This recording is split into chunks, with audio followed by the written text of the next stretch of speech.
Welcome to the Autonomic Healing Podcast. I'm Tom Pells. And I'm Ruth Lawrenson. We'll be unpacking what it looks like to activate your brain to holistically manage stress and trauma that bring healing to the mind, body, and spirit. Being free to live authentically as humans. Thank you for joining us. Let's get this conversation started. Hey Tom. Hey Ruth.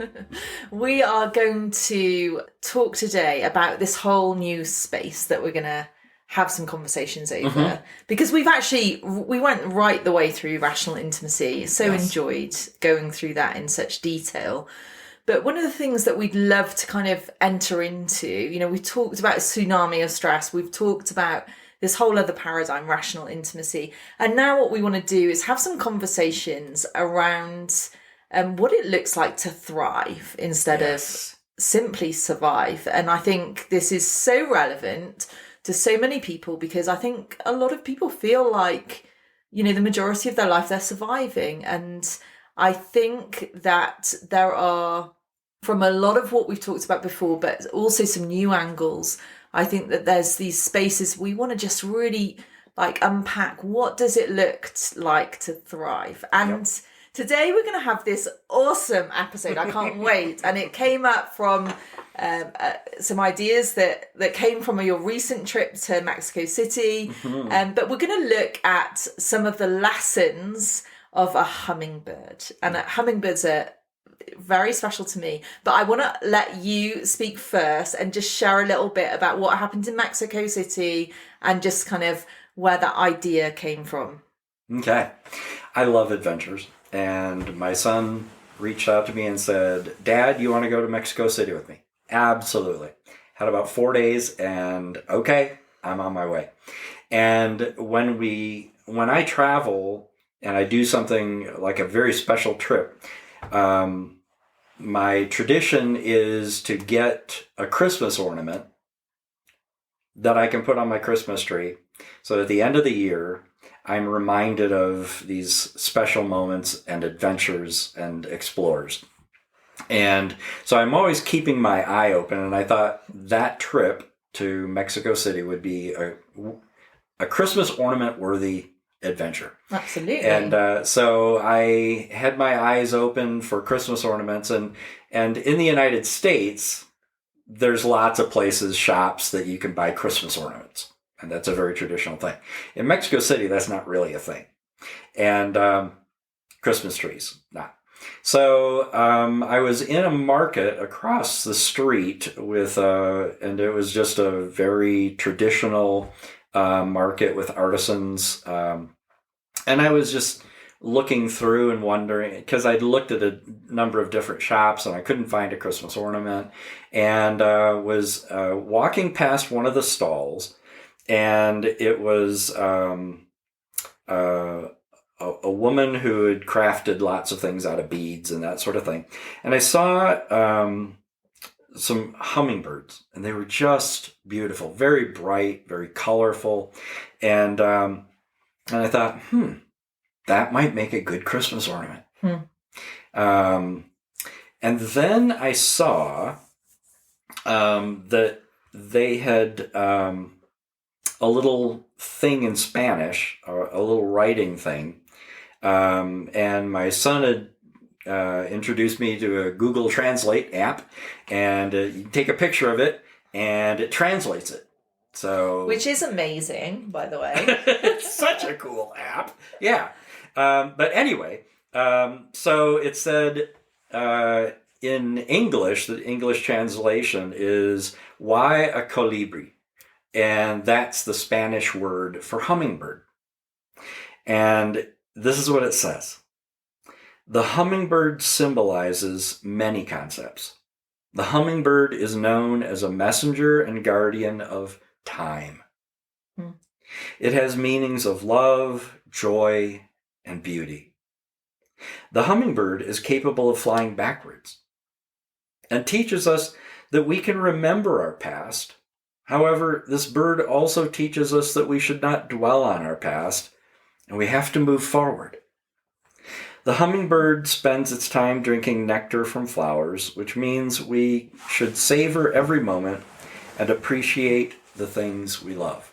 Now, I don't know if that person wrote that or that was just something she'd come across and had created as a little thing with the display, but it just really spoke to me. And I thought that is perfect for a Christmas ornament. And I can read that and remember and celebrate. Yeah. Yeah. That's so special. And we were chatting about this whole this whole new set really of conversations that we want to do, and we were like, well, let's talk about hummingbirds. Thriving. Yeah. And not just surviving.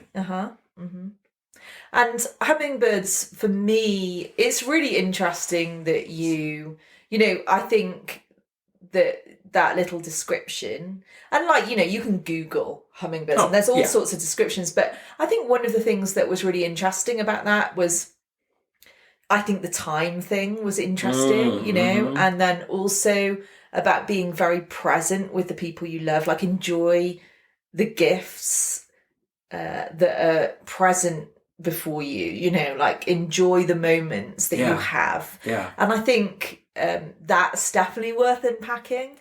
And it's interesting because I know, like I said earlier, hummingbirds they've been momentarily like in my life and really got my attention actually. And I felt like, you know, people have different things happen to them. But for me, the hummingbird has appeared to me in dreams and in person at times.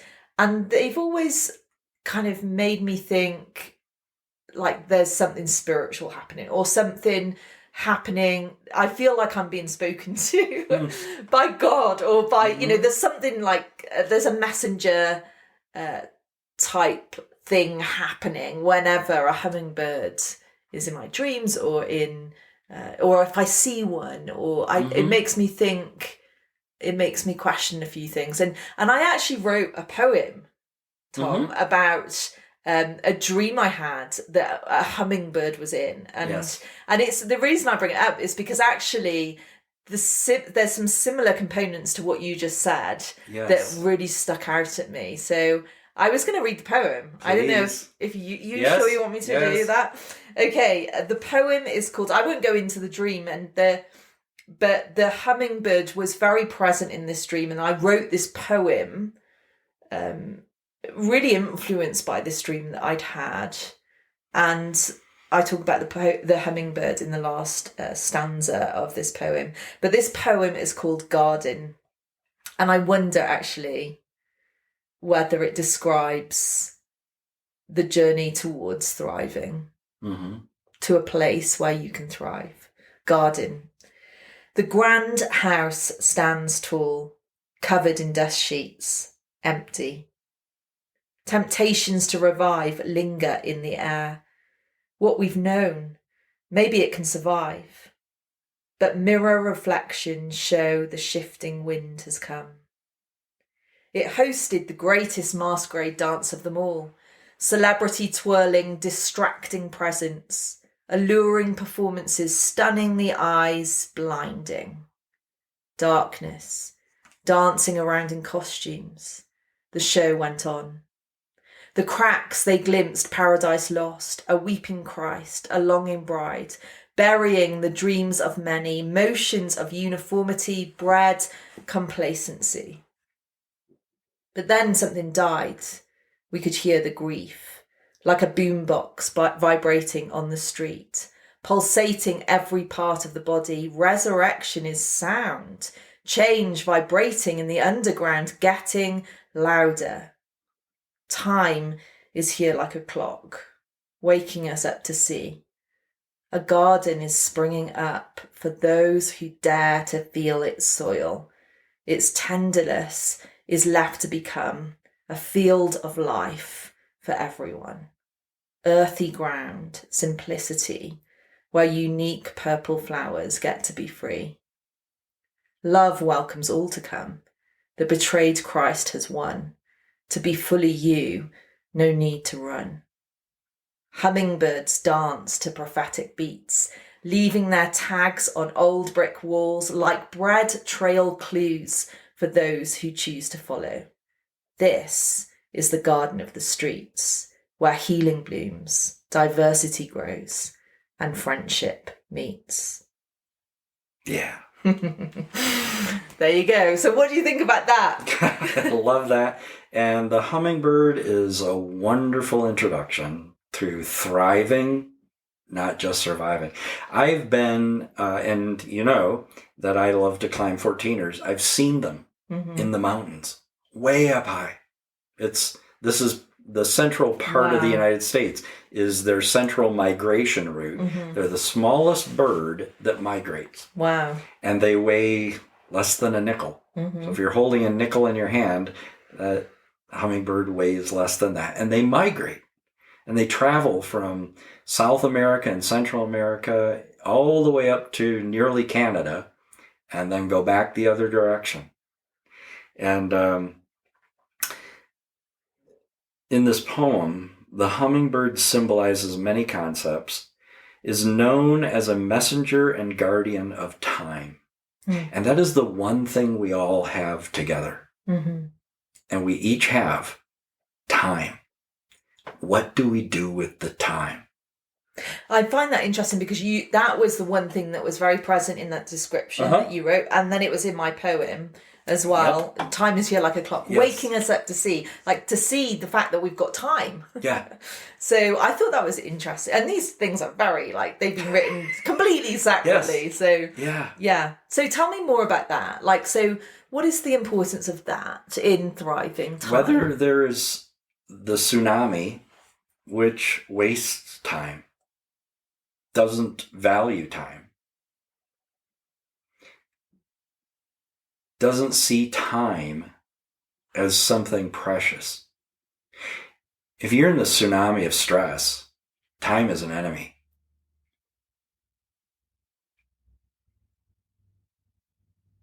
It's all about stress and need, and then distress and discontent, and avoiding and isolating, and resistance and defiance and anger and self-gratification. It uses time and it abuses time. It wastes the time that we have. And usually is simply a function of surviving. With rational intimacy, it's about a sense of contentment.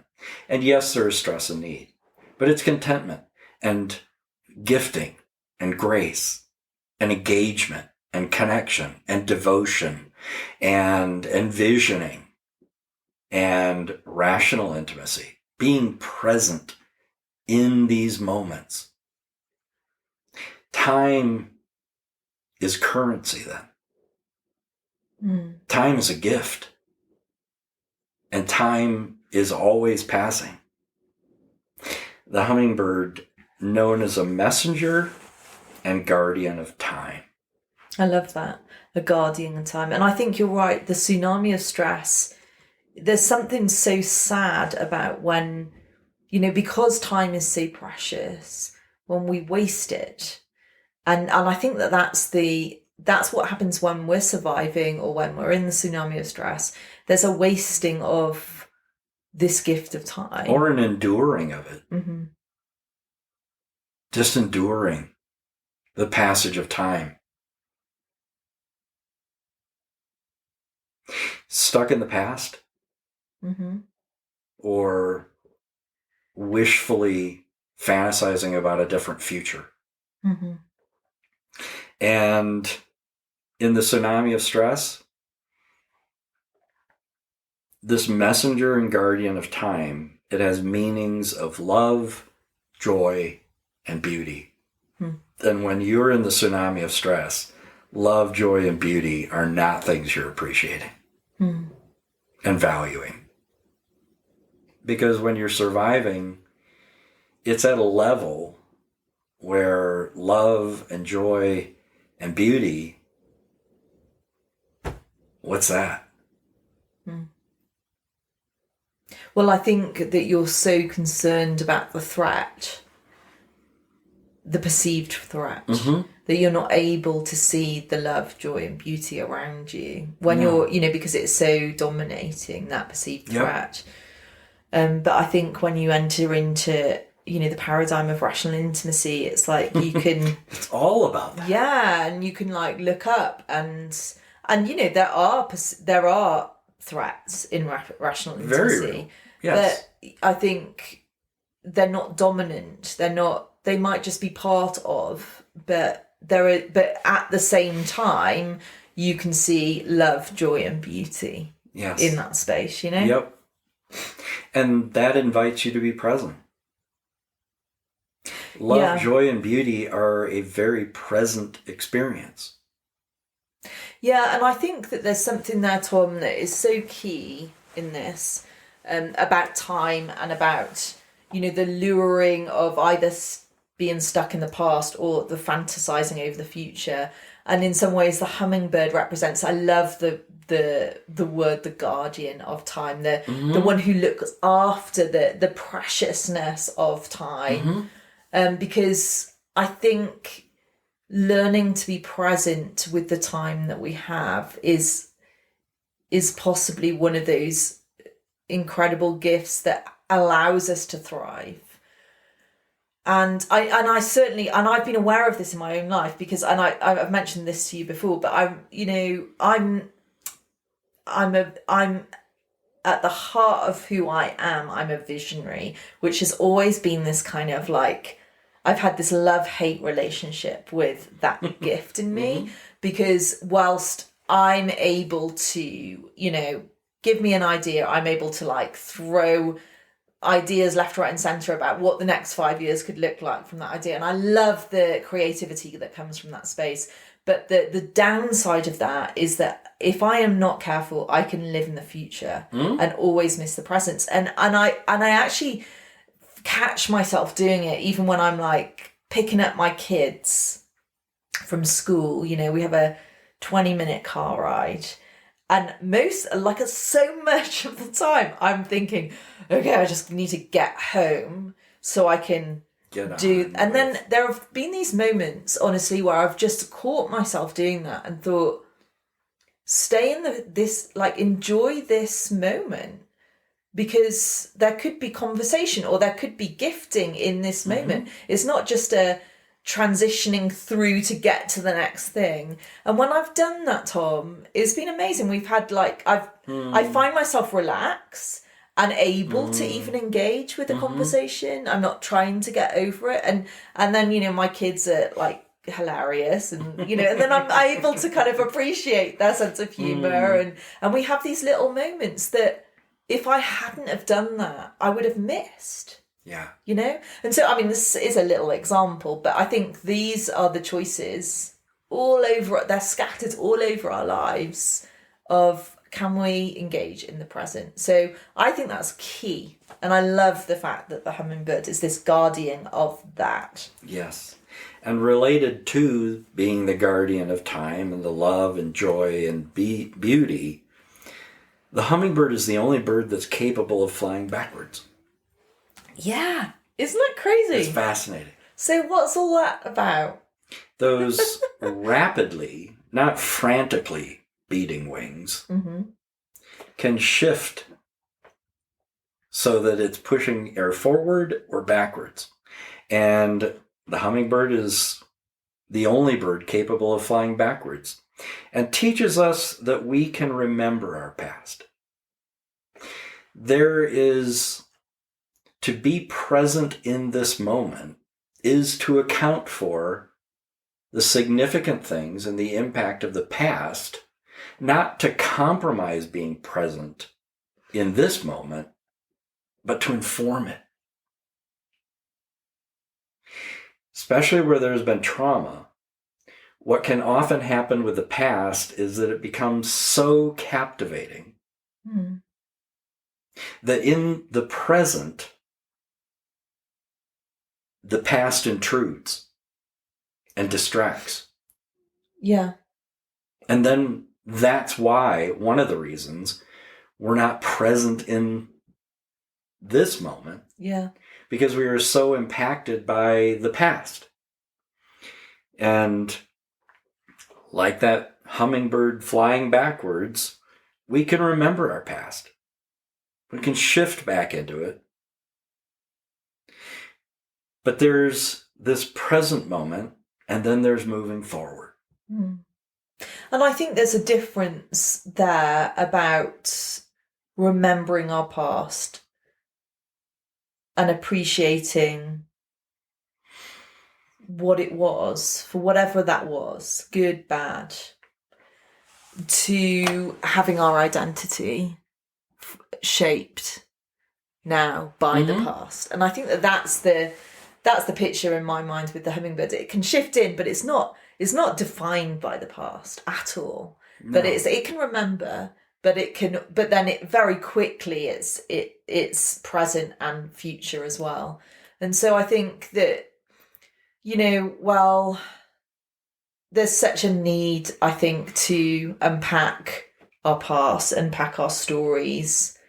I think it's the key to understanding who we are today. Oh. But we don't want to get stuck there either. We're not defined by that time. Who we are now, has been informed by that for sure. Mm-hmm. But it's also informed by other things too. So yes, and that's why AHA is so important and vital to survive, not just to surviving, but thriving, is because with homeostasis and activating homeostasis, one of the things that always happens with AHA is that the person is able to recall past trauma and not have a triggering effect. Mm-hmm. Yeah. It's just something historical that occurred without it being sensed and perceived as a threat to well-being. Mm-hmm. Where the past is sensed or perceived to be a threat to well-being, we're not thriving. No. We're just surviving. Mm-hmm. And that's distracting to being present. Yeah.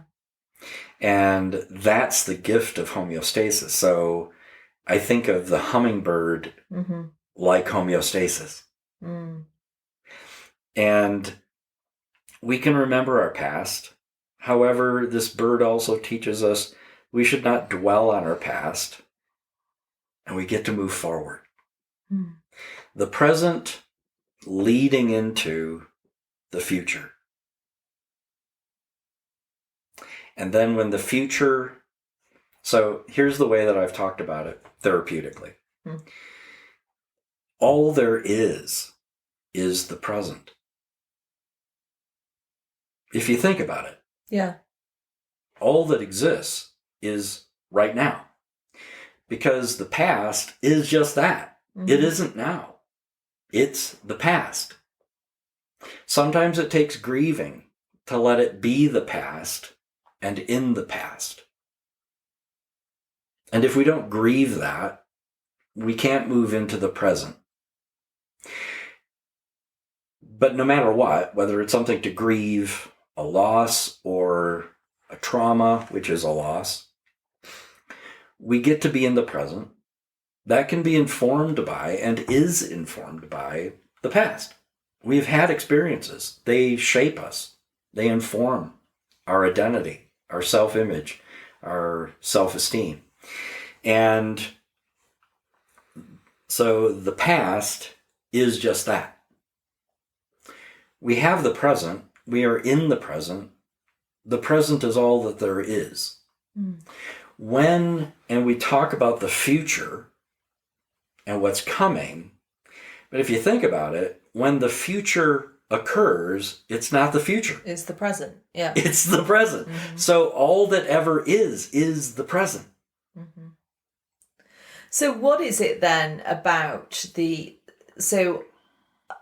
don't know, like, this is, you can analyze me here, but like there's something about me that needs to know, like I get, like, for example, I really enjoy having something exciting planned. It helps me in the present to know, for example, like I've got this cool trip coming up in next spring or whatever, for example. Mm-hmm. and yet so what is the relationship there? I'm just curious, like, because I know also that can fall into more like control, but what I'm describing, that, like, trying to figure out the future, that can be more controlling. But this, what I'm describing, is actually the hope of the future stimulates me being able to be vibrant in the present. What is that? Does that make sense? Yes. And I think that what that's about is like an antidote to the past. Huh. Interesting. I'd never thought about it like that. But if you think about it, it's an antidote to what the past has been. And where the past, particularly where it's been traumatic, is distracting to being present. Having those hopes and dreams, and that can be almost an antidote to what the past has been. Yeah, it seems like it's a fuel for now to keep going, but also to be present. So if it's done in a healthy way, right, then it's, I've got something to look forward to. I'm excited about the future. So therefore I have this good sense of self-esteem now, and I'm going to look after myself now. I mean, so it's really interesting how if the relationship between the future and the present can be very healthy if the future informs the present, in a healthy way. Yes, where the present is a catalyst and an integral part of the future. So that when you're in it, it's just an extension of now, because there's only now. Yeah. That's a healthy. So it's like if you were planning to, like, say you've got a goal to run a marathon next year, that will have an absolute impact in the present because you're training. So you're getting healthy and you're doing it for this event that's happening in the future, but ultimately it's actually impacting your present. Yes, because you're not actually only doing it for the future. Yeah. It's now, because then if you don't do that now, you can't have that future. Yes. But if you do it now, you can have that future potentially. Yeah. Where it's unhealthy is where it's the opposite version of a negative past. Okay. Explain more about that. Where the past has been traumatic and awful and terrible. Thinking about a glorious, wonderful, wouldn't it be nice and if only future is a place that you can live and not actually have to be present now. Yeah, so it doesn't partner with the present. It's a distraction.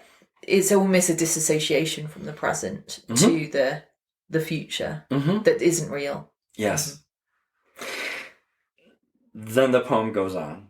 And so we get to move forward. The hummingbird spends its time, this guardian of time and the messenger of time. The hummingbird spends its time drinking nectar from flowers, which means we can savor every moment and appreciate the things we have. Yeah. What a lovely thought that is. And there's something about,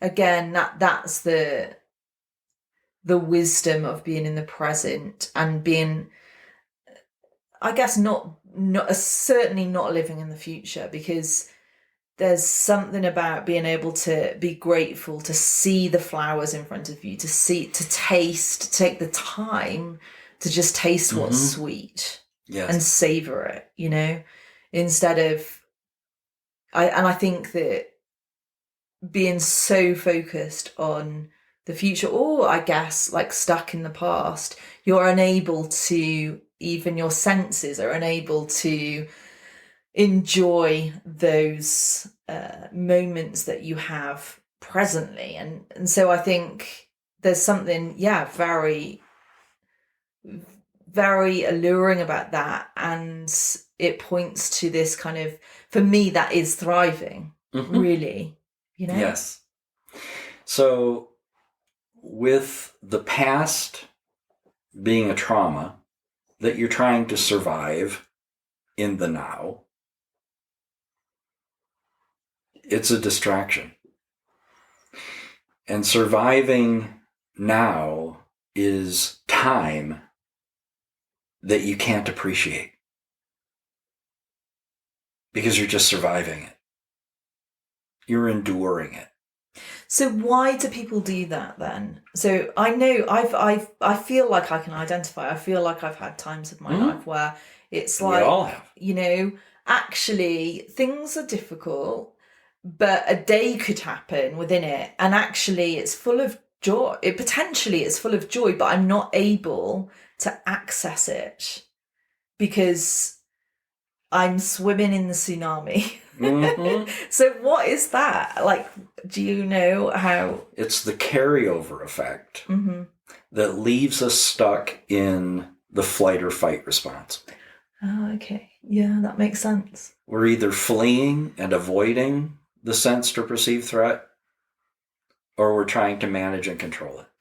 So if we're in fight or flight, we're unable to connect with the present. We are not savoring every moment. No. Why would we are be? enduring it and hoping to get past it and for it to end. So that we can transition into something better. But then we miss out on all the wonderful things that actually do exist in the present, but we can't appreciate or see them because we're so fixated on a sensed or perceived threat that we can't see the flowers that are blooming in front of us. And they're always there.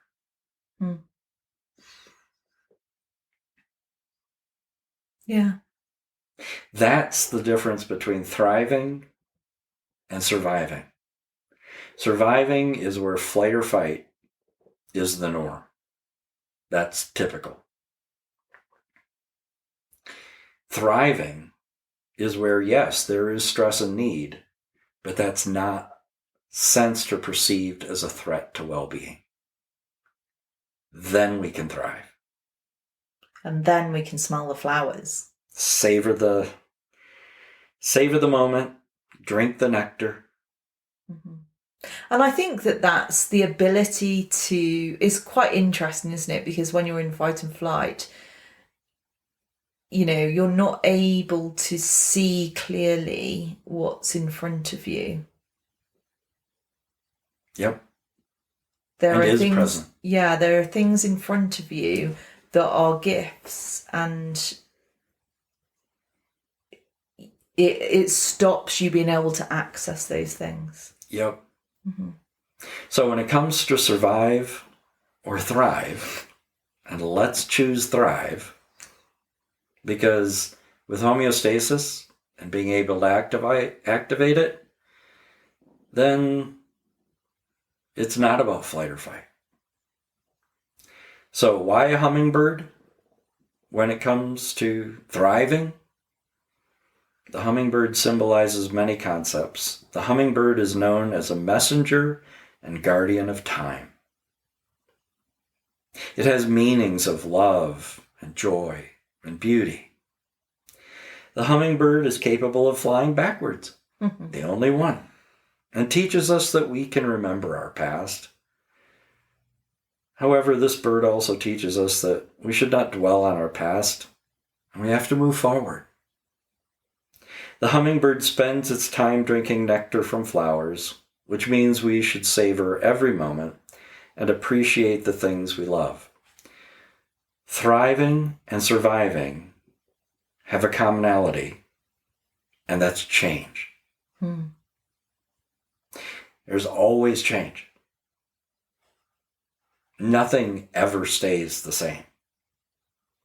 It's whether that change is sensed and perceived as a threat to well-being that we survive or hope to, or whether that change is itself living and thriving. Yeah. And appreciate it that way. Mm-hmm.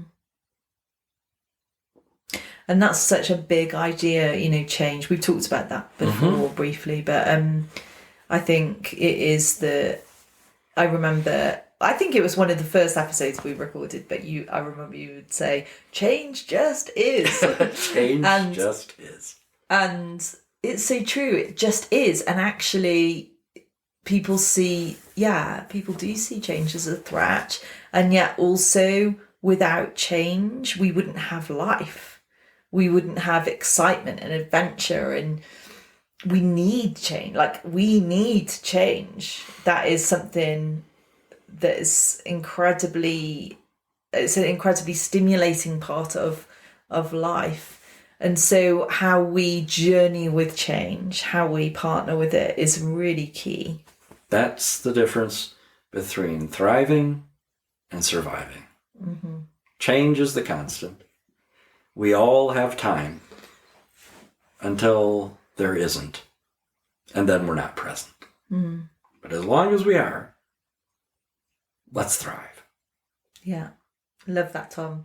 Well, I can't wait for all of the things that we're going to talk about in this next phase of this podcast. But I love that picture of the hummingbird that helps us understand this journey of thriving instead of surviving. So thanks, Tom.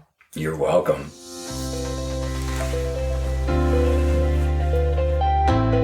You've been listening to the Autonomic Healing Podcast.